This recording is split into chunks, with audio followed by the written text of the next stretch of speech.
یہ سب ایسے تھے کہ اللہ تعالیٰ کے احکام پہنچایا کرتے تھے اور اللہ ہی سے ڈرتے تھے اور اللہ کے سوا کسی سے نہیں ڈرتے تھے، اور اللہ تعالیٰ حساب لینے کے لیے کافی ہے۔ لوگوں، تمہارے مردوں میں کسی کے باپ محمد صلی اللہ علیہ وسلم نہیں، لیکن آپ صلی اللہ علیہ وسلم کے رسول ہیں، لیکن آپ اللہ تعالیٰ کے رسول ہیں اور تمام نبیوں کے ختم کرنے والے، اور اللہ تعالیٰ ہر چیز کا بخوبی جاننے والا ہے۔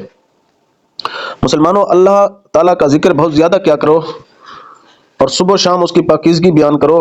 وہی ہے جو تم پر اپنی رحمتیں بھیجتا ہے، اور اس کے فرشتے تمہارے لیے دعائے رحمت کرتے ہیں تاکہ وہ تمہیں اندھیروں سے اجالے کی طرف لے جائے، اور اللہ تعالیٰ مومنوں پر بہت ہی مہربان ہے۔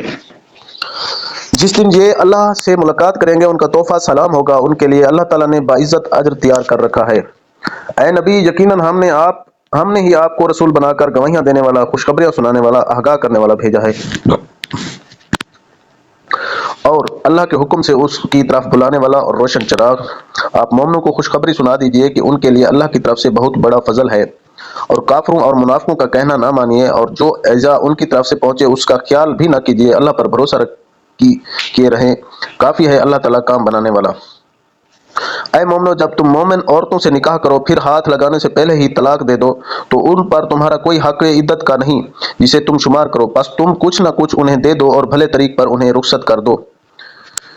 اے نبی، ہم نے تیرے لیے تیری وہ بیویاں حلال کر دی ہیں جنہیں تو ان کے مہر دے چکا ہے، اور وہ لونڈیاں بھی جو اللہ تعالیٰ نے غنیمت میں تجھے دی ہیں، اور تیرے چچا کی لڑکیاں اور پھپھیوں کی بیٹیاں، اور تیرے ماموں کی بیٹیاں، اور تیری خالاؤں کی بیٹیاں بھی جنہوں نے تیرے ساتھ ہجرت کی ہے، اور وہ با ایمان عورت جو اپنا نفس نبی کو ہبہ کر دے، یہ اس عورت میں کہ خود نبی بھی اس سے نکاح کرنا چاہے، یہ خاص طور پر صرف تیرے لیے ہی ہے اور مومنوں کے لیے نہیں۔ ہم اسے بخوبی جانتے ہیں جو ہم نے ان پر ان کی بیویوں اور لونڈیوں کے بارے میں احکام مقرر کر رکھے ہیں، یہ اس لیے کہ تجھ پر حرج واقع نہ ہو۔ اللہ تعالیٰ بہت بخشنے اور بڑے مہربان، اللہ تعالیٰ بہت بخشنے اور بڑے رحم والا ہے۔ ان میں سے جسے تو چاہے دور رکھ دے اور جسے چاہے اپنے پاس رکھ لے، اور اگر تو ان میں سے بھی کسی کو اپنے پاس بلا لے جنہیں تو نے الگ کر رکھا تھا تو تجھ پر کوئی گناہ نہیں۔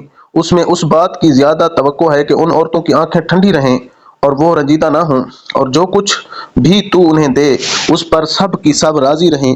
تمہارے دلوں میں جو کچھ ہے اسے اللہ خوب جانتا ہے، اللہ تعالیٰ بڑا ہی علم اور حلم والا ہے۔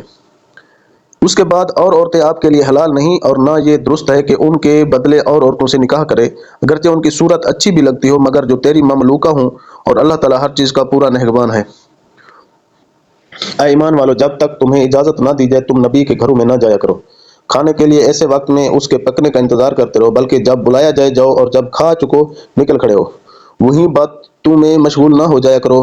نبی کو تمہاری اس بات سے تکلیف ہوتی ہے تو وہ لحاظ کر جاتے ہیں، اور اللہ تعالیٰ بیان حق میں کسی کا لحاظ نہیں کرتا۔ جب تم نبی کی بیویوں سے کوئی چیز طلب کرو تو تم پردے کے پیچھے سے طلب کرو، تمہیں اور ان کے دلوں کے لیے کامل پاکیزگی یہی ہے۔ نہ تمہیں یہ جائز ہے کہ تم رسول اللہ کو تکلیف دو، اور نہ تمہیں یہ حلال ہے کہ آپ کے بعد کسی وقت بھی آپ کی بیویوں سے نکاح کرو۔ یاد رکھو، اللہ کے نزدیک یہ بہت بڑا گناہ ہے۔ تم کسی چیز کو ظاہر کرو یا مخفی رکھو، اللہ تو ہر چیز کا بخوبی علم رکھنے والا ہے۔ ان عورتوں پر کوئی گناہ نہیں کہ وہ اپنے باپوں اور اپنے بیٹوں اور بھائیوں اور بھتیجوں اور بھانجوں اور اپنی میل جول کی عورتوں اور ملکیت کے محتاطوں یعنی لونڈی غلام کے سامنے ہوں، اور تو اللہ سے ڈرتی رہو، اللہ تعالیٰ یقیناً ہر چیز پر شاہد ہے۔ اللہ تعالیٰ اور اس کے فرشتے اس نبی پر رحمت بھیجتے ہیں۔ اے ایمان والو، تم بھی ان پر درود بھیجو اور خوب سلام بھی بھیجتے رہا کرو۔